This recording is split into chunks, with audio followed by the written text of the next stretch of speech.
Okay, great. So today I'm going to show you how to make a simple coil ring, a bit like this one I've got here. It's just done with one piece of wire, and I'm going to show you how to make the base and then to make a little coil and wrap it at the end like this. So I've got a few different ones that I've played around with and made, some in silver wire, some in gold. And I've done like some little ones that can go kind of as top rings, and then some bigger ones which you can wear together or on their own. I like stacking my rings. So yeah, we'll get on with the tutorial. Right, so to make my ring, I'm going to need some wire. So I've got here a length of silver plated wire, and it's 0.8 millimeters thick.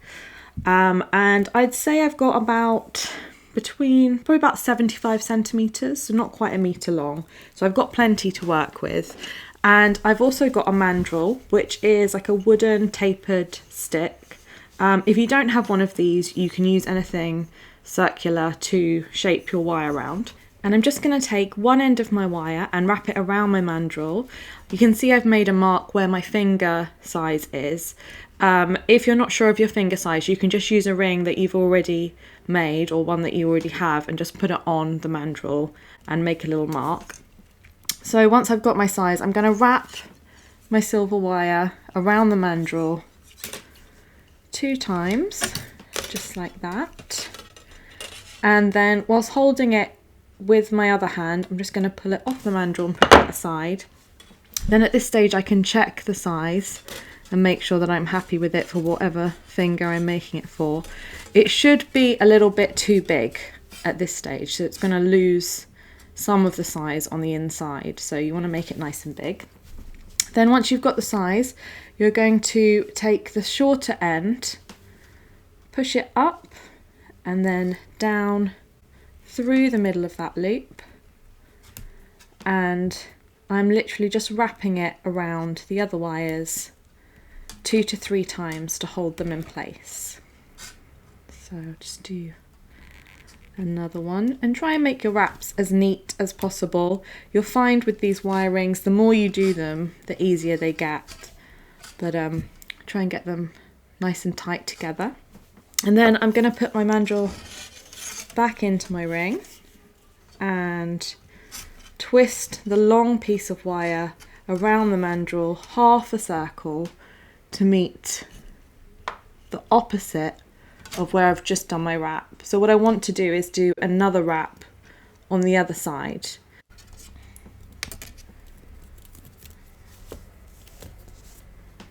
And I'm just going to do a couple of wraps here too. Now you can see I've got a lot of wire that I'm working with. I've probably actually got too much. You probably don't need quite this much, but I always like to start with more. You can always cut it off, but you can't, it's not so easy to add it. And the key to getting nice neat wraps is to push close to the ring. What I see a lot of people do is kind of take their wire up and over. But what you really want to do, instead of kind of working from here, you want to work nice and close and push close to the ring. Great, so now I've got a couple of wraps on each side and I've got my ring shape in the middle. So I can cut my wires down. So on one side I'm going to cut it right next to the base, that's going to be the back of my ring. And I've just used my flush cutters there to cut that, or you could use side cutters. And then I'm going to use my chain nose pliers, which are these pointed ones, or snipe nose, sometimes they're called. And I'm just going to squidge in that little sharp bit at the end. And if you've seen any of my videos before, you know I always say, after you cut, always squidge. Great, so then I've just got a long piece on this side.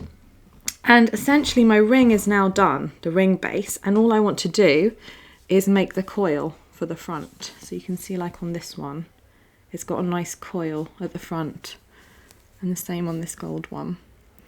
So it really depends how big you want the coil to be, how much wire you leave. I actually like them quite small, so I'm just gonna cut my wire fairly small. I'd say that's about a little less than 10 centimeters.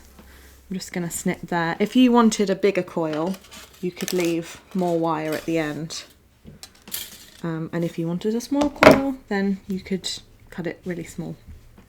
So now I'm going to use my round nose pliers, which are these ones. They have cone shaped ends, and I'm just going to put the end of the piece into the very tip of my round nose pliers, making sure there's nothing sticking out the other end. And I'm going to make a little loop by pushing the wire around.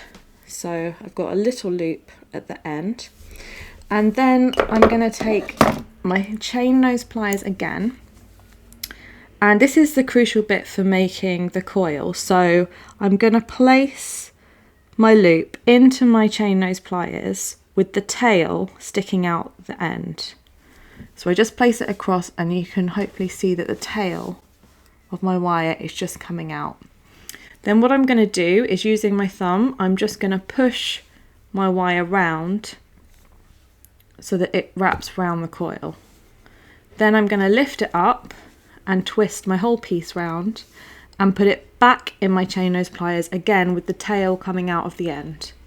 And then I'm going to push, and then again. And what I'm doing here to make the coil, I hope you can see, is I just push about 1/4 of a circle at a time, and it gradually goes around the loop.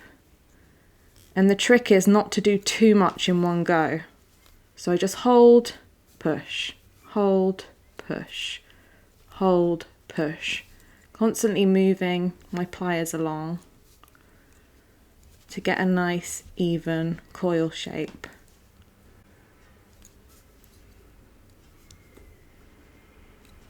That's it, and go all the way down to where the ring is. Now, as I'm approaching my ring base, I'm going to turn the coil round. So I just hold it with my pliers and twist it up. Then you can see there's a little bit left. I'm just going to push that all the way. And then with my pliers, I can place my coil where I want it. And then I kind of switch to my hands and place it on the front just to cover that wrap at the front. And that is it. It's as simple as that. Then you have your lovely coil ring, and they work really well on their own or together.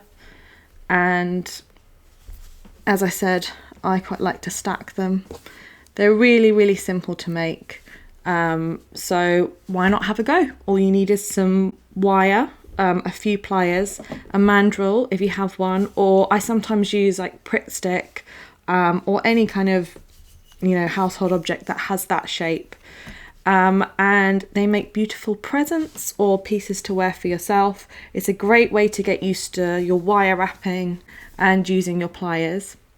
So I hope you've enjoyed the project. Do subscribe if you'd like to learn any more jewellery making, and if there are any specific tutorials you would like to learn, please let me know, because I would like to do them for you. Have a lovely day and happy making.